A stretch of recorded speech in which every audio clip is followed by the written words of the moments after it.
एक व्यक्ति बहुत पापी था, बहुत पापी था। तो उसने जीवन भर पाप किया, कभी ना भगवान का भजन किया, ना तो कभी दान पुण्य किया। जब उसकी मौत निकट आई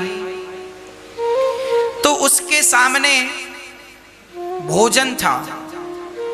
भोजन बहू परोस कर चली गई। वो आंगन में बैठा था, पुराना जमाना था, आंगन में बैठा था बूढ़ा व्यक्ति और बहू भोजन देकर चली गई। बूढ़ा आदमी बैठा था। तभी द्वार पर कोई दस्तक देता है, भैया आज बहुत भूख लगी है, कल से कुछ नहीं खाया, क्या भोजन मिलेगा? वो बूढ़ा आदमी बैठा था भोजन करने और उस व्यक्ति के अंदर दया आ गई कि मैं ये भोजन इसे दे दूं। तो वो अपनी थाली उस आए हुए मेहमान को देता है। द्वार पर जो भिखारी उसकी तरफ खिसकाया, उसने खाया नहीं अभी, तभी इस बूढ़े आदमी के प्राण निकल गए। जब प्राण निकले तो यमराज पकड़ कर ले गए। यमराज ने कहा इनका हिसाब करो कितना पाप किया है। देखा तो सारा जीवन पाप किया था, जुआ, शराब, चरित्रहीनता, झूठ, कपट सब था। पर कहा कि मरने के 5 मिनट पहले इन्होंने अपनी थाली, पूरी की पूरी थाली जिसमें दाल चावल सब्जी रोटी थी, इन्होंने दान कर दिया। जिसको दान दिया उसने अभी खाया नहीं, पर उसके नाम से इन्होंने दे दिया। इसके कारण इन्हें अब नरक नहीं, इन्हें भगवान के धाम भेजना पड़ेगा। यमराज भगवान से बोले, प्रभु ये बताओ, इसने एक आखिरी समय भोजन अन्न दान दिया, अन्न दान किया है, बताइए इसके साथ क्या किया जाए? भगवान बोले, जो अन्न दान करता है उसकी कभी दुर्गति नहीं होती, आज से ये वैकुंठ में रहेगा। और भगवान ने उसे अपने धाम में स्थान दे दिया। जीवन भर कोई पाप करे और यदि वो अपने धन का सदुपयोग कर लेता है तो भी उसकी दुर्गति नहीं होती, उसको सुख मिलता है। करदम जी और देवहूति जी का विवाह हुआ। करदम जी ने पत्नी से कहा तुम्हारी इच्छा क्या है? देवहूति ने कहा आपसे एक पुत्र चाहती हूं और कोई इच्छा नहीं। अच्छा ठीक है। करदम जी ने एक सुंदर सा कामक विमान बनाया। उस विमान पर बैठकर दोनों पति पत्नी ने यात्रा की। इतना बढ़िया साइंटिस्ट थे ये ऋषि, रिसर्च करने वाले को ऋषि कहते हैं। करदम और देवहूति की जो कथा हम आपको सुना रहे हैं, ये कथा कितनी पुरानी है वो बता रहे हैं। 1,96,53,118 वर्ष पुरानी कथा अब हम आपको सुना रहे हैं।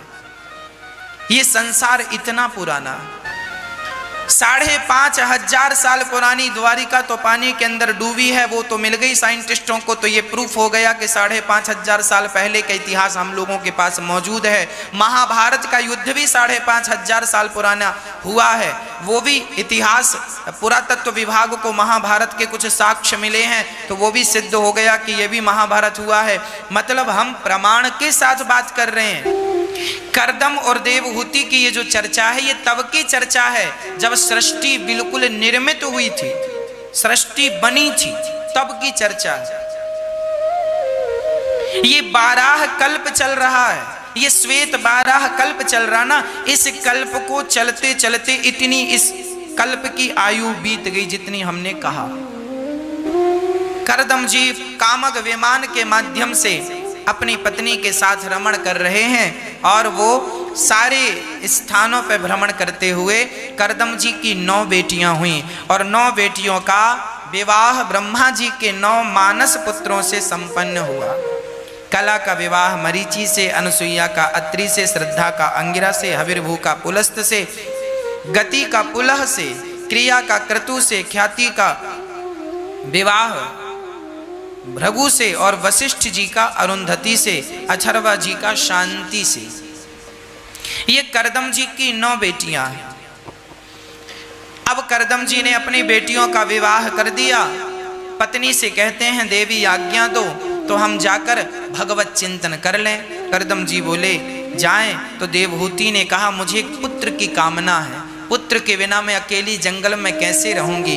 तब करदम जी रुक गए और माता देवहूति के गर्भ से स्वयं भगवान नारायण कपिल देव के रूप में प्रकट भये। बोलिए कपिल देव भगवान की। कपिल देव भगवान का जन्म हुआ और कपिल देव भगवान ने जैसे ही जन्म लिया, कपिल भगवान ने उसी क्षण करदम जी अपने पुत्र से आज्ञा लेकर, पत्नी से आज्ञा लेकर भगवान का चिंतन करने जंगल के अंदर प्रवेश कर गए।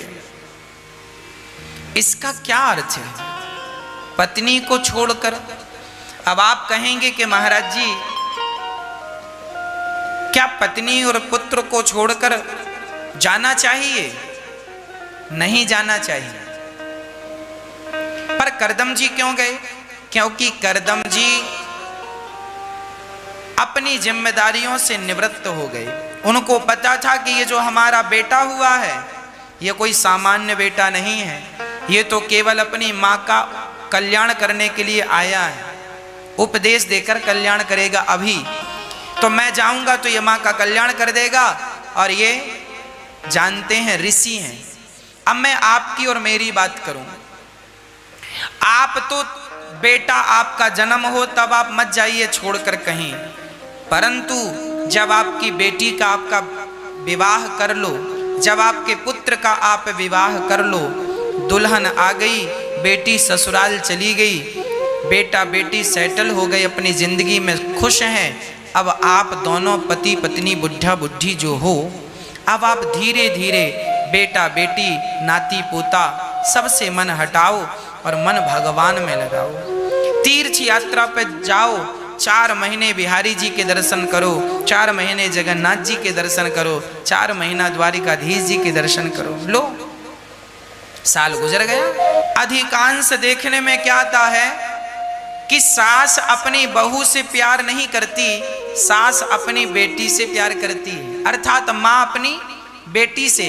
आज सवेरे सवेरे मैं इस बात पर चिंतन कर रहा था कि एक सास अपनी बहू से प्यार क्यों नहीं करती और एक माँ अपनी बेटी से प्यार क्यों करती है। तो मुझे इसका उत्तर भी आज मिल गया।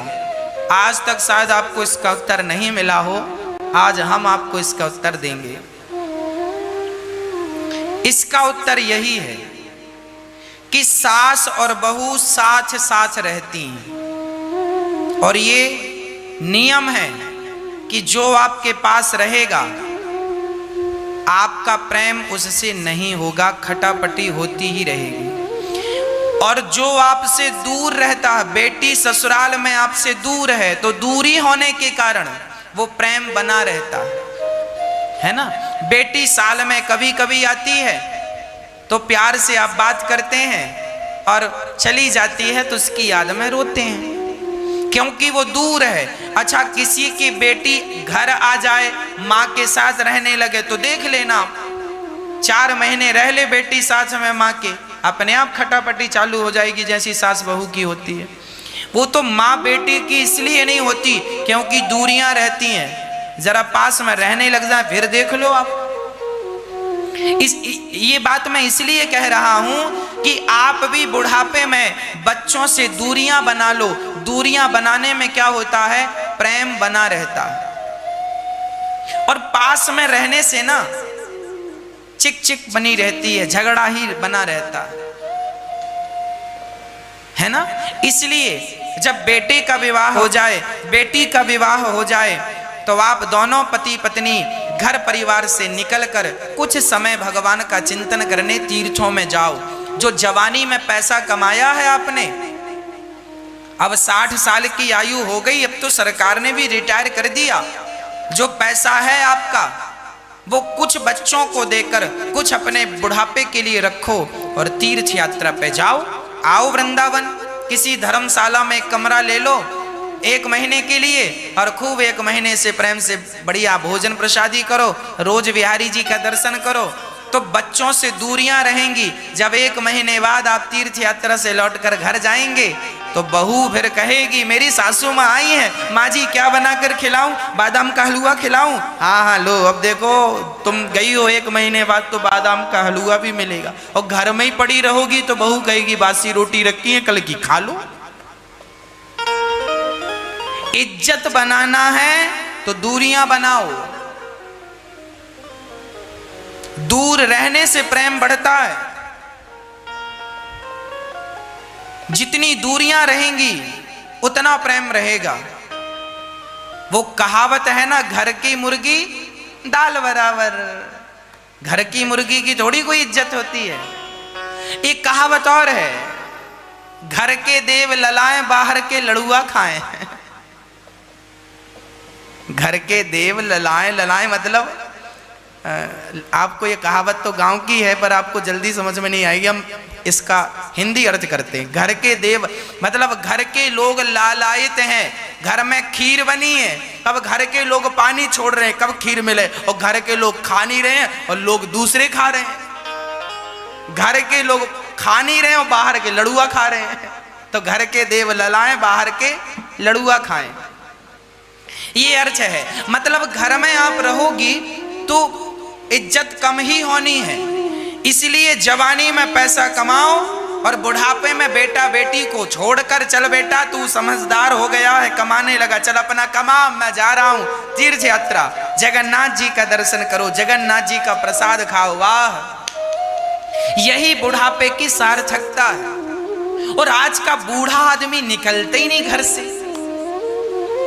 बेटा चाहता है कि मैं दुकान पर बैठूं पर बुढ़ा सीट छोड़ता नहीं है। कहां से बैठे, छूटती नहीं सीट। अब क्या करें?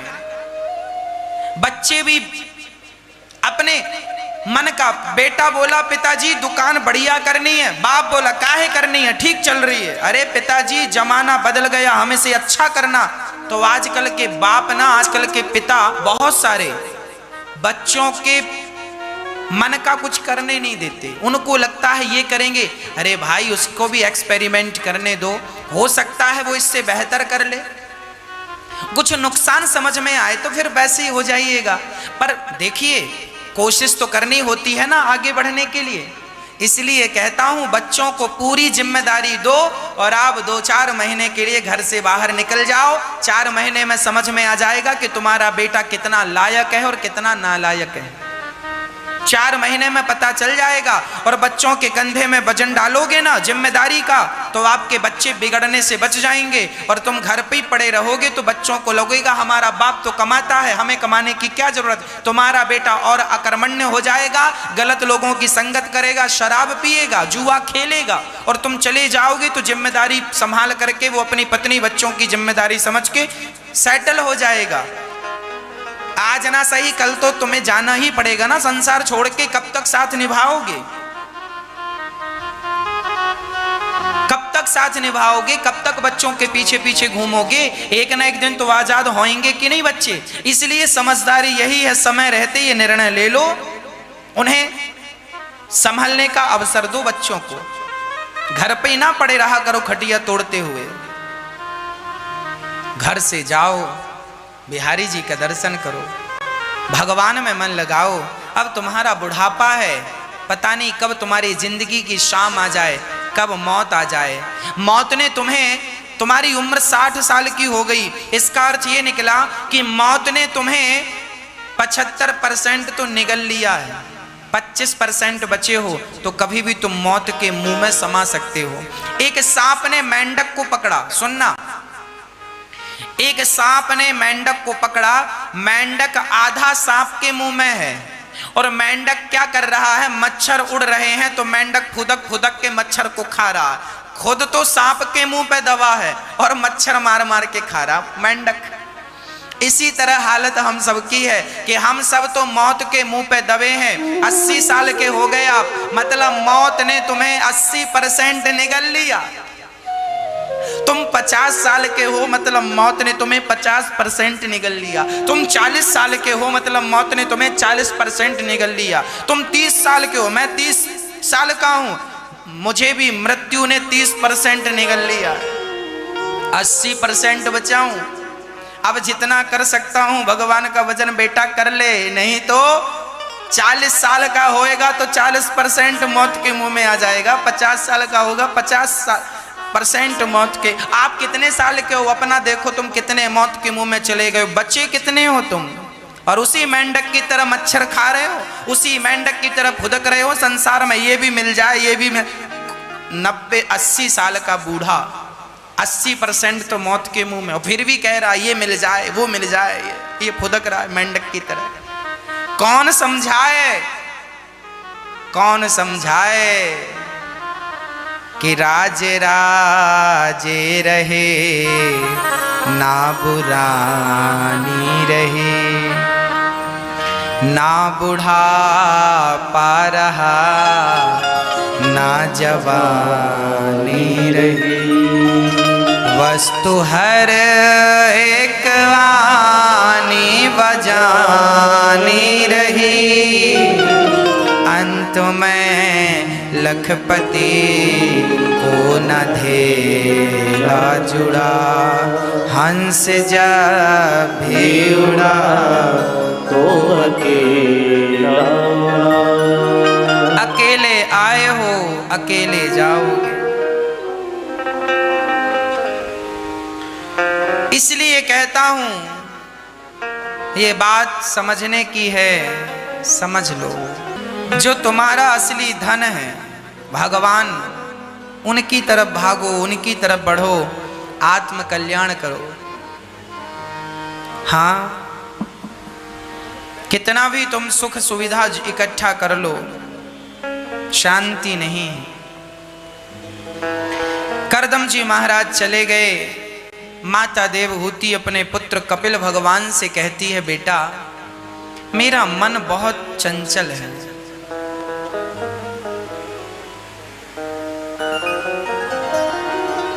क्या बताऊं, निर्विणाम नितराम भूमन सदेन्द्रिय दर्शनात् येन संभाव्यमानेन प्रपन्नांधम तमः प्रभो। मेरी इंद्रियां मेरे अधीन नहीं है, क्या बताऊं पुत्र क्या बताऊं। इन इंद्रियों की इच्छाएं पूरी करते करते मेरा जीवन पूरा होने को आया।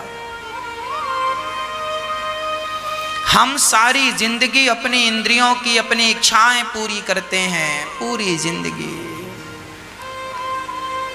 जब हम 1000 रुपए महीने कमाते थे तब भी मन उदास रहा करता था कि 10,000 रुपए महीने कब आएंगे, और जब 10,000 आने लगे तो भी मन उदास है। अब इच्छा हो गई कि 25,000 रुपए महीना कब आएगा। 25,000 आया, मन फिर भी उदास, 50,000 रुपए कब आएंगे, और 50,000 आए तो मन फिर भी उदास, 1,00,000 रुपए कब आएगा। सारी जिंदगी आप इच्छाओं के पीछे भागते हैं और भागते भागते मर जाते हैं। ना इच्छाएं पूरी होती हैं ना राम मिलते हैं, दोनों तरफ से गए, दोनों तरफ से चले गए। ना घर के रहे ना घाट के रहे। माता देवहूति कहती हैं, मेरा मन बहुत परेशान करता। ये प्रश्न हम सबका है, हम सबका मन बहुत परेशान करता। मन लगाओ यहां वहां चला जाता है। इसलिए हम आपसे कहते हैं, आप लोग कहते हैं ना गुरुजी मन वश में नहीं है, भैया जी मन वश में नहीं है। मन को वश में करने की जरूरत भी नहीं है, मन को वश में करना ही नहीं चाहिए। फिर क्या करें महाराज जी? मन जहां जाए जाने दो। आप अपने शरीर से, आप अपने हाथों से माला पकड़ो और अपनी देखो मन भटकने दो। आप तो राम राम राम राम कहो, अभी मन नहीं लग रहा है राम राम जपने में, मत लगने दो, मन को जाए जहां जाना हो। पर तुम अपना कर्म, एक पूजा होती है मानसिक पूजा, एक पूजा होती है शारीरिक पूजा। यदि मन नहीं लगता कोई बात नहीं, शारीरिक पूजा कर लो। आपका मन नहीं लगता तो भी आप सवेरे जल्दी उठकर भगवान को स्नान कराया करो, ठाकुर जी की सेवा किया करो। आपके घर पे लड्डू गोपाल जी तो होंगे ना, लड्डू गोपाल जी को आप बढ़िया से स्नान कराओ, सवेरे उठाओ। देखो आपका मन नहीं लग रहा, मत लगने दो। मन नहीं लग रहा है पर शरीर तो लग रहा है ना। मन पर कंट्रोल नहीं है, शरीर पर तो कंट्रोल है। मेरा भी कई बार मन नहीं लगता पूजा में, फिर भी मन जाए चूल्हे में, फिर भी हम अपने गोपाल जी को चरण दबाते हुए उठाते हैं। प्रभु उठो, सुबह हो गई है। चरण दबाते हुए ठाकुर जी को उठाओ, भगवान को उठाकर उनको सुबह स्नान कराओ। कैसे स्नान कराना है? एक थाली लीजिए और उस थाली पर एक स्टार बनाइए, ऐसे बीच में ओम लिखिए और जो खंड हैं उनमें एक में ओम नमो नारायणाय नमः, ओम नमो नारायणाय नमः लिखिए। सब में तुलसी का पत्ता। मन नहीं लग रहा है, मत लगने दो। जी को टुकुर टुकुर देख रहे हैं, उनके सुंदर से मोटे मोटे नयन, उनके घुंघराले घुंघराले बाल, उनकी सुंदर सी यलकें, सुंदर सी पलकें, भगवान का सुंदर सा स्वरूप हम देख रहे हैं। फिर भगवान से हमने कहा प्रभु आइए, आज हम आपको स्नान कराना चाहते हैं। ठाकुर जी स्नान करें। भाव बनाइए कि आप उन्हें वैसे ही थाली पर ठाकुर जी लड्डू गोपाल जी को बिठाएं और आप दूध से, दही से, शक्कर से, शहद से भगवान को स्नान करा रहे हैं। फिर भाव बनाओ कि भगवान को आप स्नान करा के उनके संपूर्ण शरीर को पोंछ रहे हैं वस्त्र से। फिर भाव बनाओ कि आप उन्हें श्रृंगार करा रहे हैं। फिर भाव बनाओ कि आप उन्हें भोग लगा रहे हैं। फिर भाव बनाओ कि आप श्याम सुंदर से कह रहे हैं भगवान प्रभु हे श्याम सुंदर मेरे माथे पे अपने चरण रख दीजिए, तो भगवान अपने चरण आपके माथे पे रख देंगे। भाव बनाओ कि आप भगवान को बढ़िया मोती चूर के देसी घी के लड्डू खिला रहे हैं और भगवान भाव से लड्डू खा रहे हैं। भाव बनाइए कि भगवान लड्डू खा रहे हैं और भगवान मुंह खोल खोल के लड्डू खा रहे हैं, बढ़िया चबा चबा कर। आप कह रहे हैं प्रभु वाह, आज आपको खाता देख मेरा तो हृदय आनंद से भर गया। ऐसे भाव से भगवान को खिलाओ, दूध भाव से पिलाओ, भगवान को जो सेवा करनी है भाव से सोने के सिंहासन पर बिठाओ और प्रार्थना करो कि हे नाथ मैं आपको कभी भूलूं नहीं। हे श्याम सुंदर आप ही हमारी माता हो, आप ही हमारे पिता हो, आप ही हमारे बंधु हो और आप ही हमारे सखा हो। हे नाथ सदा हम आपकी सेवा करते रहें। और हे परमात्मा, हे कृष्ण, मैं तो पापी हूँ, अधम हूँ, नीच हूँ। मुझ जैसे अधम, मुझ जैसे पापी से तो भक्ति करनी नहीं आती, सेवा करनी नहीं आती। हे नाथ मैं आपसे यही प्रार्थना करता हूँ या करती हूँ कि हे नाथ सदा मेरा मन आपके श्री चरणों में लगा रहे और एक क्षण के लिए भी मन आपके चरणों से हटे नहीं। हे नाथ मैं आपको कभी भूलूं नहीं। हे नाथ मैं आपको कभी भूलूं नहीं। हे नाथ मैं आपको कभी भूलूं नहीं।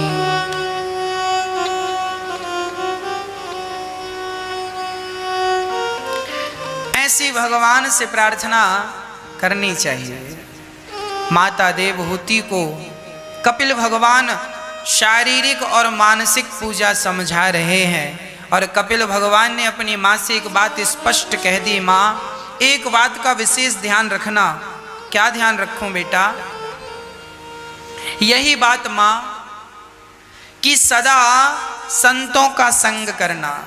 तितिक्षवः कारुणिकाः सुहृदः सर्वदेहिनां अजातशत्रवः शान्ता साधवः साधुभूषिणाः।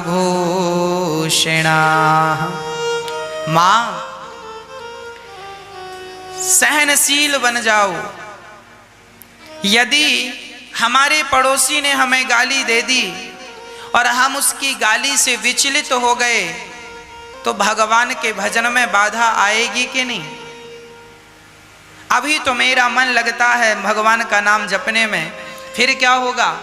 फिर पड़ोसी गाली दे देगा, कोई हमें गाली दे देगा, हमारा मन भाग भाग के वहीं जाए। इसलिए सहनशील बन जाओ। कोई तुम्हें गाल में 4 थप्पड़ भी जमाए तो भी तुम बिल्कुल शांत चित्त से भगवान का स्मरण ही करते रहो।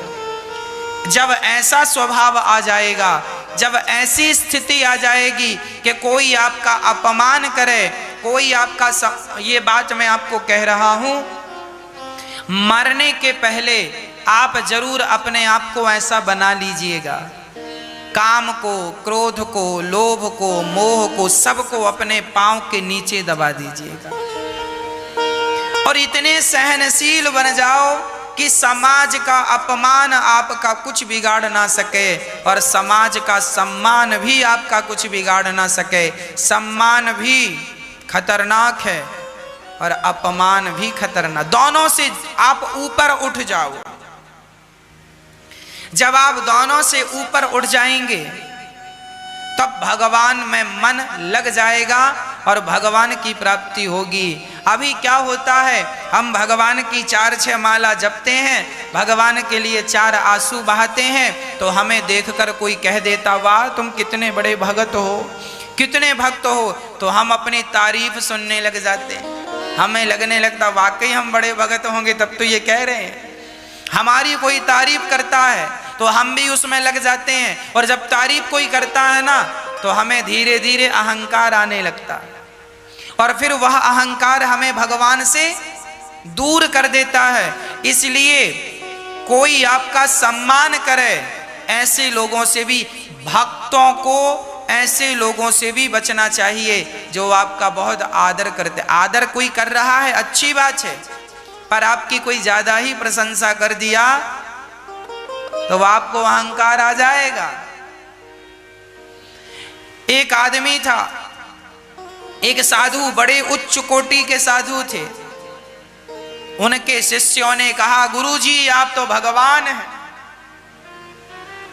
अब गुरुजी को सबने भगवान भगवान कहा, जो आए कहे गुरुजी आप भगवान हो, सच्चे भगवान आप ही हो, हमने तो भगवान को देखा नहीं आपको देखा, और आप तो बहुत दिन भर भजन करते हैं, आपकी तो वाणी सत्य होती है, आप तो भगवान। अब गुरुजी को लगा यार सचमुच तो मैं ही भगवान नहीं हूं।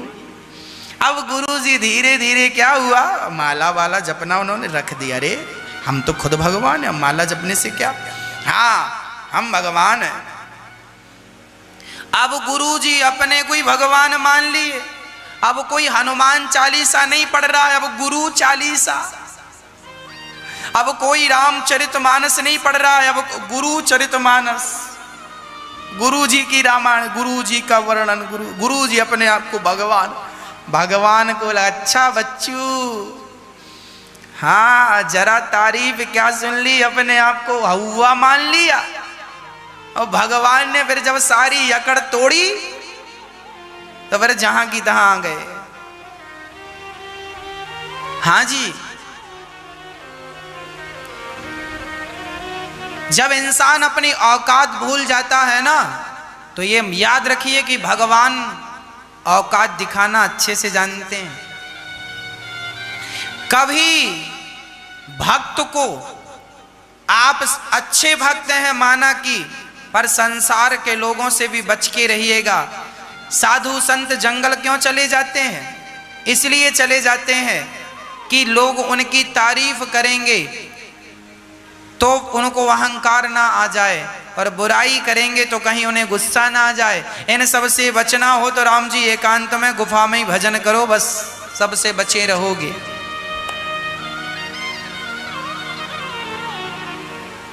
कहते हैं चोर का काम खांसी बिगाड़ देती है।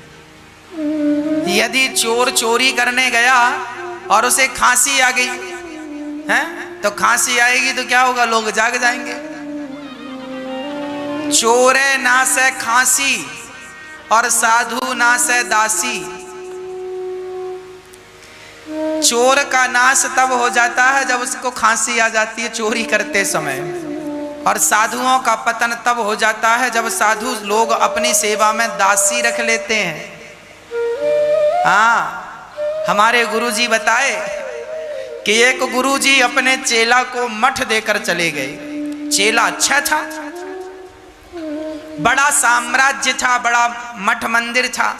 गुरुजी ने कहा चेला अच्छा है, और वो चेला वास्तविक में अच्छा था, बड़ा भजन करता था, वो भी साधु था। गुरुजी चले गए, अब चेला रहे। अब चेला ने एक गैया रख ली। अब चेला वो साधु गैया की सेवा करें।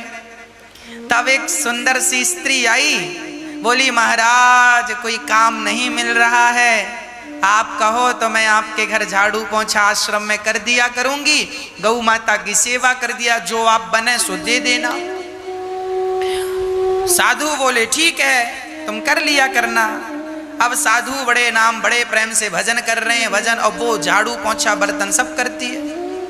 अब देखो साधु के पास स्त्री रह रही है तो क्या होगा, धीरे धीरे साधु जप रहे हैं माला पर देख रहे हैं उसे, धीरे धीरे उसने भी इन्हें देखा, और देखा देखी में फिर साधु ने कहा सुनो हम ऐसा करते हैं कि तुम यहीं रह जाओ। संत जी ने वहीं रख लिया, और रहते रहते भाई बच्चे हो गए। और कुछ दिनों बाद उनके गुरुजी आए, तो गुरुजी आकर देखे छोटे छोटे बच्चे खेल रहे हैं। गुरुजी ने कहा भाई ये बच्चे किसके हैं?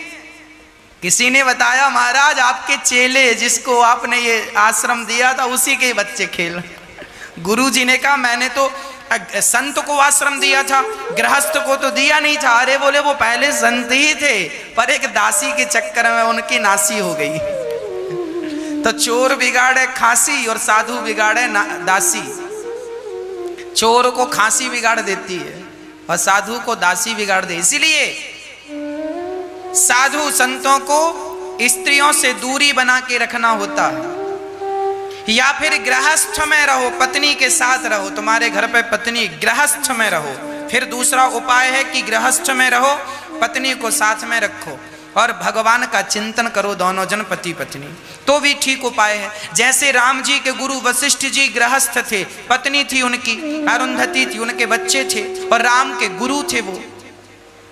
तो गृहस्थ में रहकर ईश्वर का चिंतन हो सबसे उत्तम है।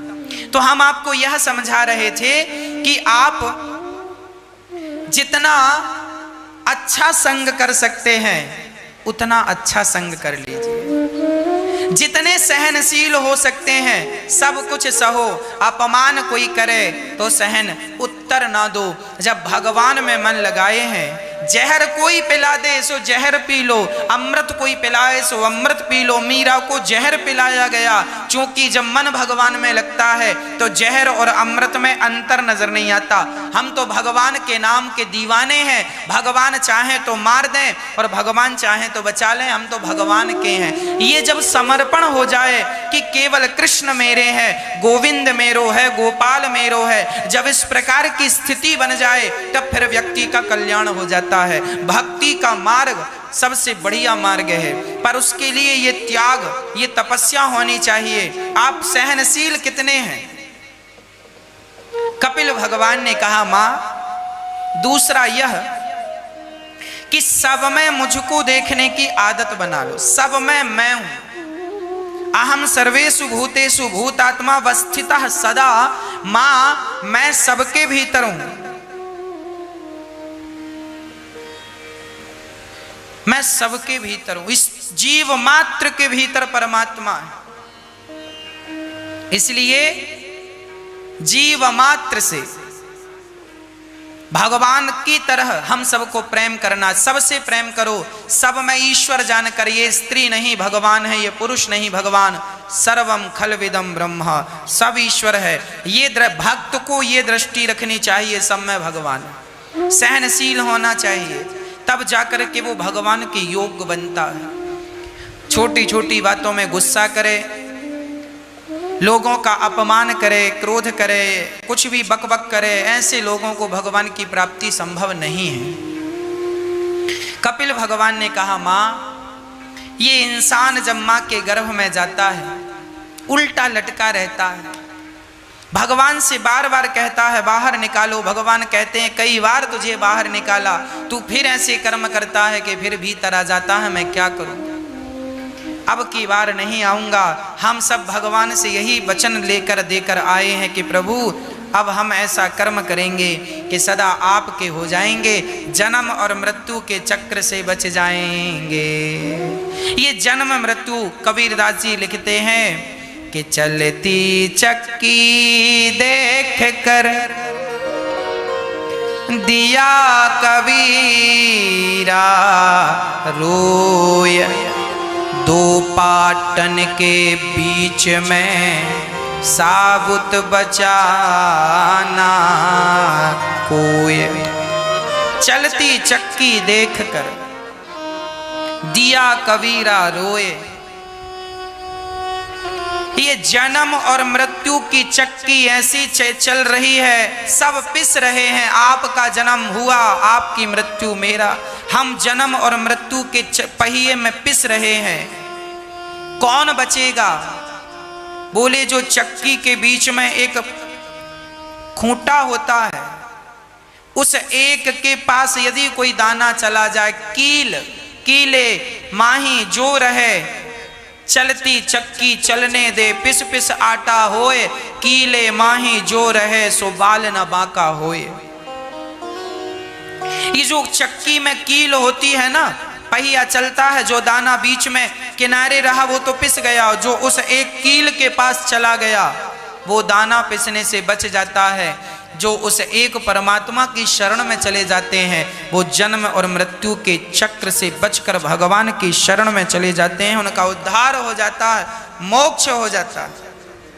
अन्यथा पुनरपि जननम पुनरपि मरणम पुनरपि जननी जठरे शयनम, भज गोविंदम गोविंदम भज मूढ़ मते। ऐ मूढ़ मते, कब भजन करेगा, कब भजन करेगा, तेरा तो समय बीतता जा रहा। हाँ, कब भजन करेगा। कपिल भगवान के उपदेश से मां सिद्धा नाम की नदी बनकर बह गई। कपिल देव जी ने आचमन किया, सीधे गंगा सागर चले गए। बोलिए कपिल देव भगवान की जय। प्रिय भक्तों,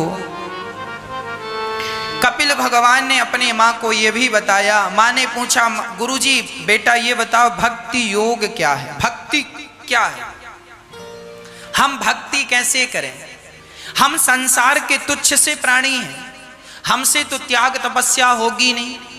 तब कपिल भगवान ने कहा, माँ देखो ये जो गृहस्थ लोग हैं ना, ये ज्यादा तपस्या कर नहीं सकते, ये जंगल में जाकर गुफाओं में बैठ नहीं सकते, तो इनको क्या भगवान नहीं मिलेंगे? मिल जाएंगे माँ। कैसे मिलेंगे बेटा? बोले साधु तपस्या करके भगवान को पा लेता है और गृहस्थी दान करके भगवान को पा लेता है। जब आप दान करते हैं, किसी की सेवा करते हैं, किसी भूखे को भोजन कराते हैं, तो आपको भगवान प्राप्त होते हैं, आपका भजन बढ़ता है, आपके दिए दान से आपके जीवन के जितने पाप हैं वो पाप दान से कट जाते हैं।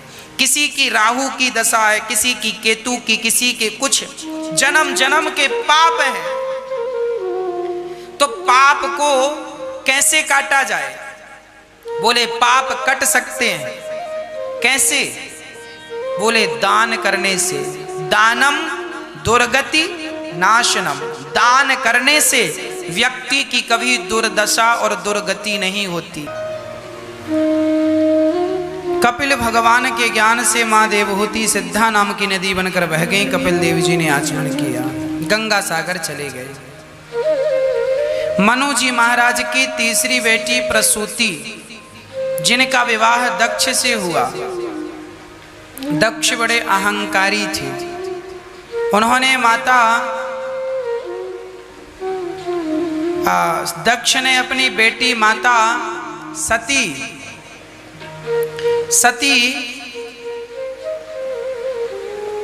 अपमान कर दिया। भरी सभा में शंकर जी का अपमान कर दिया। एक बार दक्ष की सभा में भगवान शंकर गए और वहां सबने आकर खड़े होकर दक्ष का स्वागत सम्मान किया, पर शंकर जी खड़े नहीं हुए। तब दक्ष जी नाराज हो गए। शंकर जी का भरी सभा में अपमान कर दिया, अनादर कर दिया, पर शंकर जी कोई उत्तर नहीं दे रहे हैं बदले में। जीवन ऐसा ही होना चाहिए, कोई उत्तर ना हो। जब कोई आपका अपमान करे भरी सभा में, अभी थोड़ी देर पहले हमने आपको यही समझाया, कोई आपका, देखिए हमें अपना अपमान भी सहना चाहिए।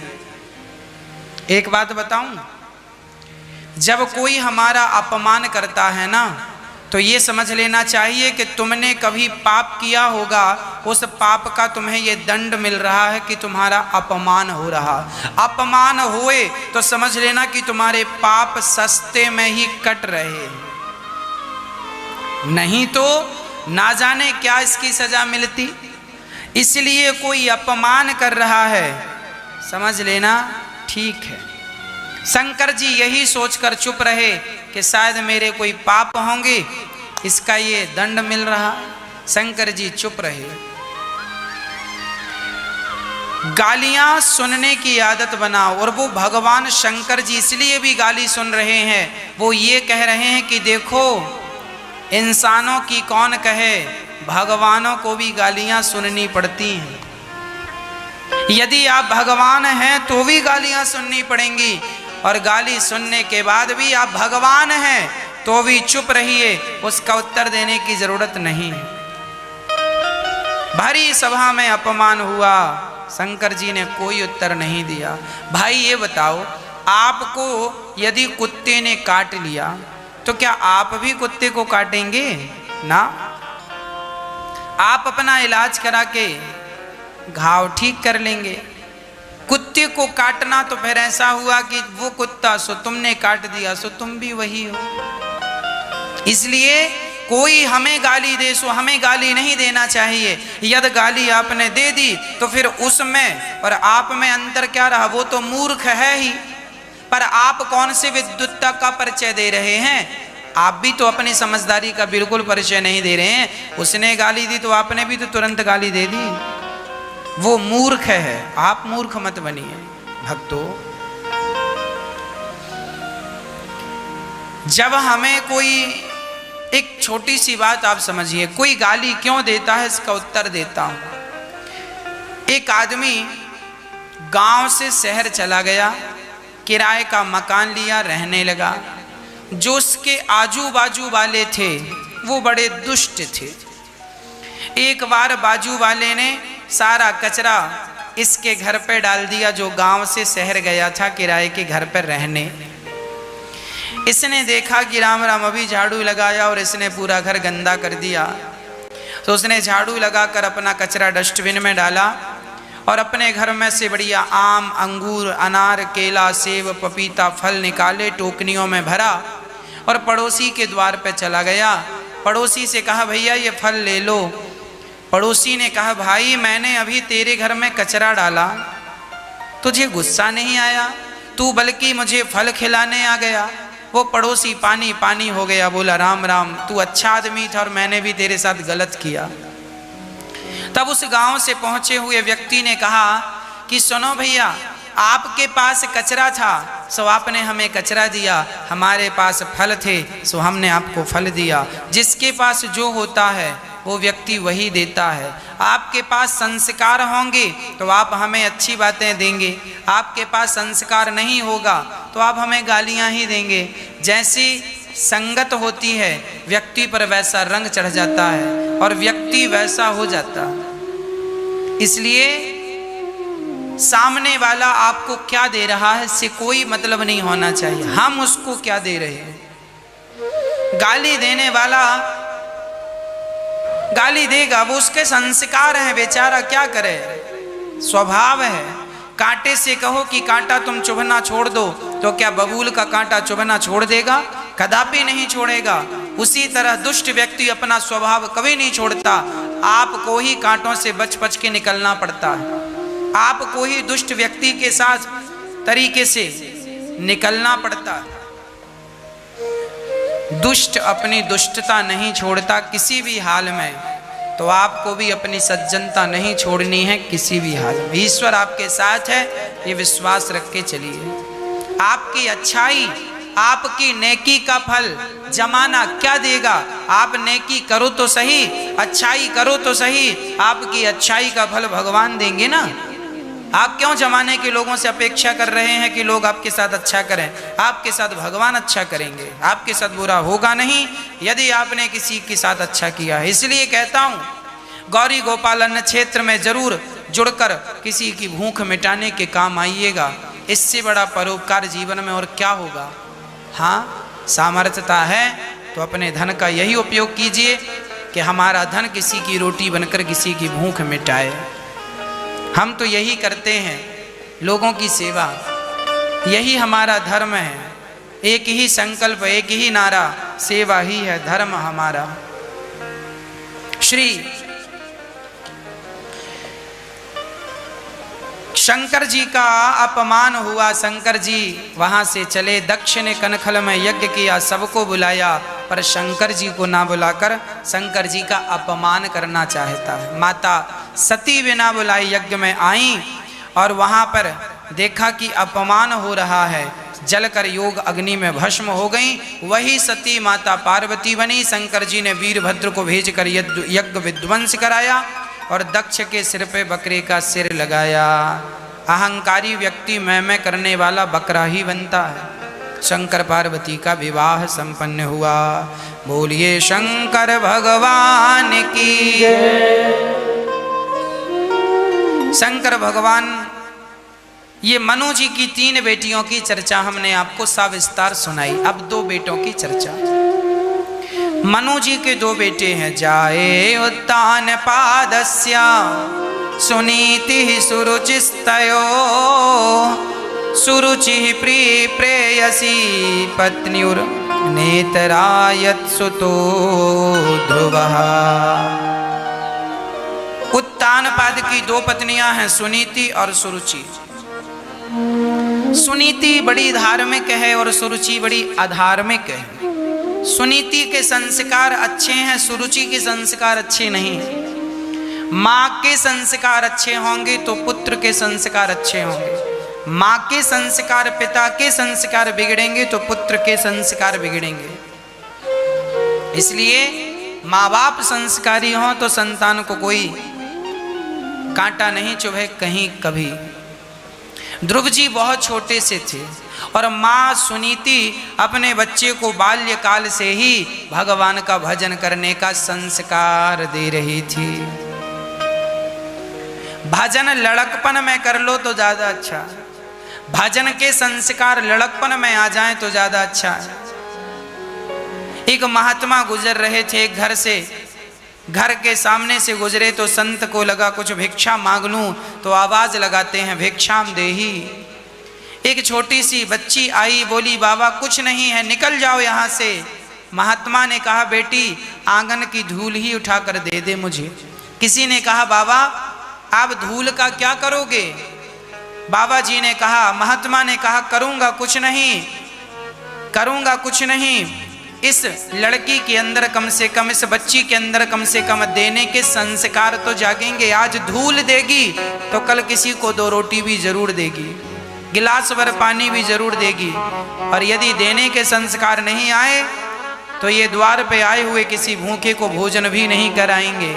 इसलिए धार्मिक बना दो बच्चों को, संस्कारी बना दो बच्चों को लड़कपन में।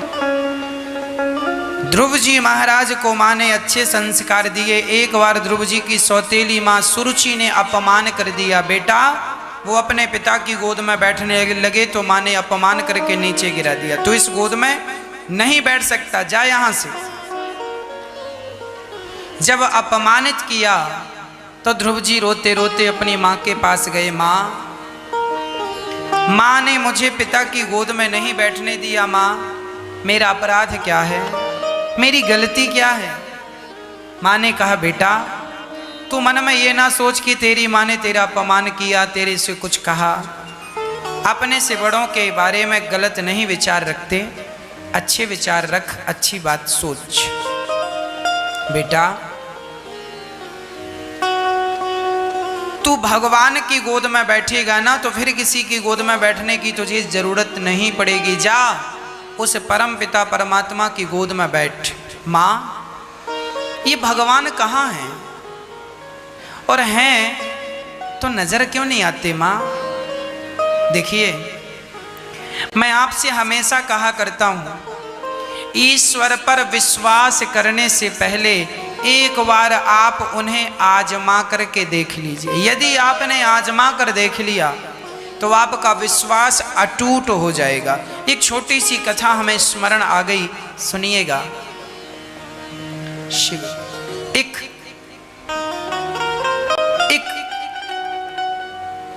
इंग्लैंड का व्यक्ति वृंदावन और अयोध्या रहा करता था, कभी वृंदावन कभी अयोध्या। इंग्लैंड का आदमी था पर सन्यास ले चुका था, भारत हिंदू धर्म अपनाकर सन्यासी हो चुका था। तो किसी ने कहा भैया तुम तो विदेशी हो, इंग्लैंड के हो और भारत के सन्यासियों की तरह जीवन यापन कर रहे हो, जो भिक्षा में मिल जाए सो खाते हो और बड़े पढ़े लिखे लगते हो।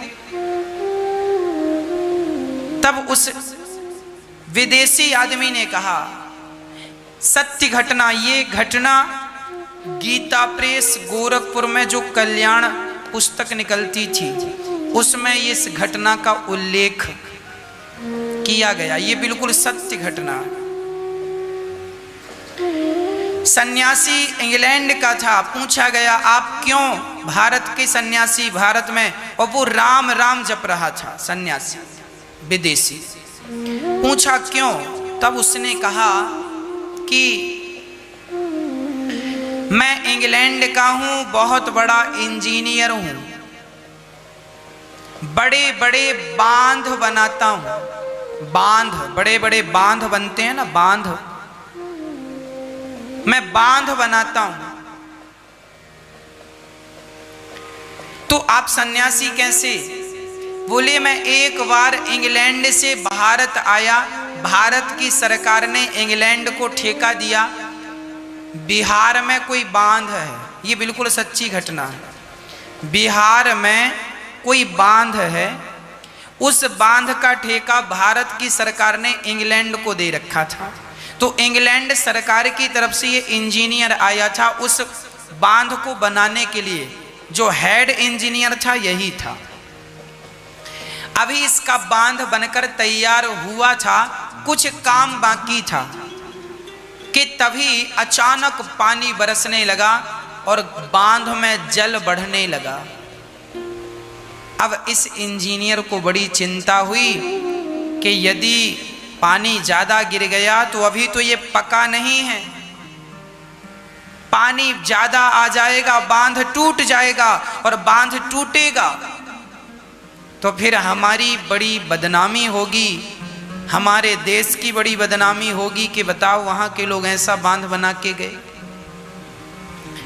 तो पानी भयंकर बरस रहा था, पानी बहुत तेजी से बांध में भर रहा था, और ये इंजीनियर साहब इंग्लैंड के, ये जो भारत में थे, ये बड़ा परेशान हो रहे थे।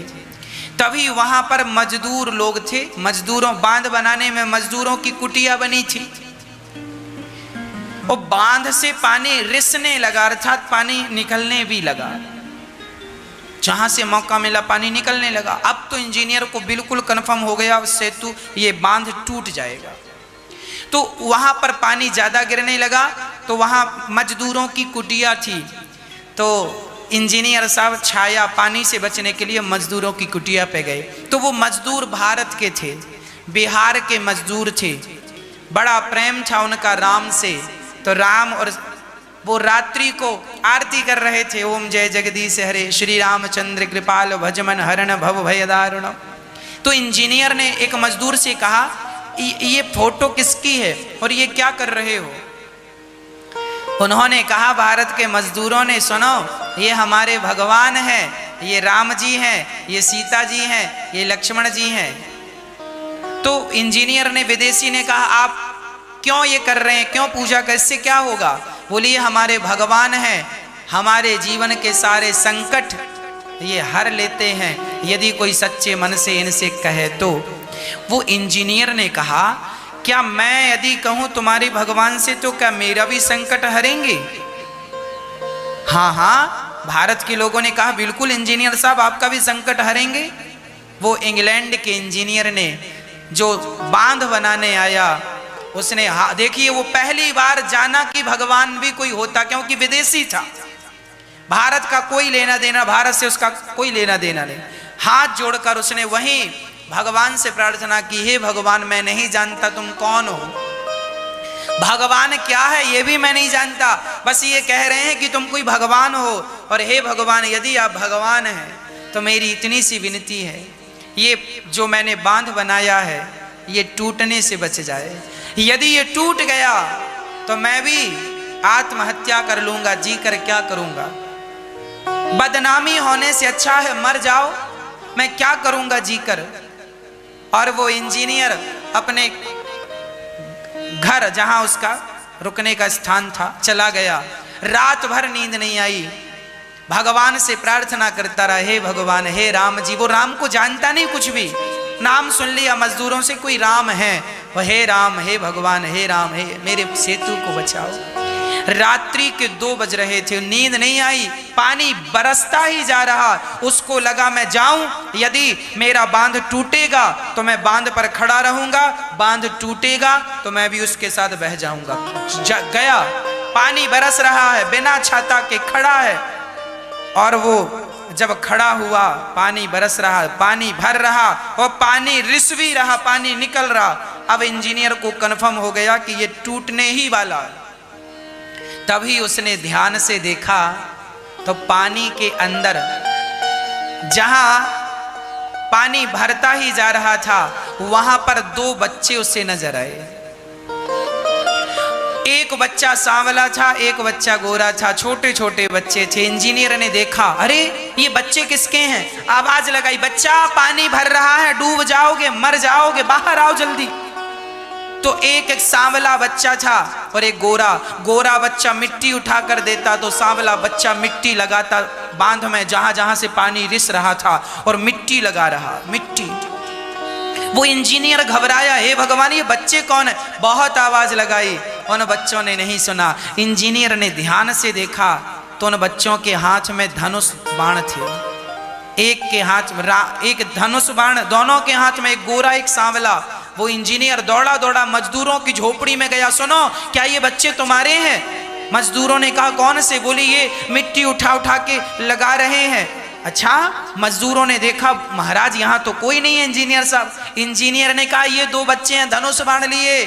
मजदूरों ने कहा, भगवान, जिन भगवान को आपने पुकारा, ये वही भगवान आपकी रक्षा के लिए आए हैं, अपने हाथ से आपके इस की रक्षा कर रहे हैं, जो आपने इतना विशाल बांध बनाया है, जिसके लिए प्रार्थना की, उसकी रक्षा स्वयं भगवान कर रहे हैं। मजदूरों ने कहा, हमें तो नजर नहीं आ रहे हैं, आप तो बड़े भागी हैं कि आपको नजर आ गए। भगवान उस दिन से वो उनका बनाया बांध टूटा नहीं, मजबूती से खड़ा रहा, बड़े पुरस्कार दिए गए।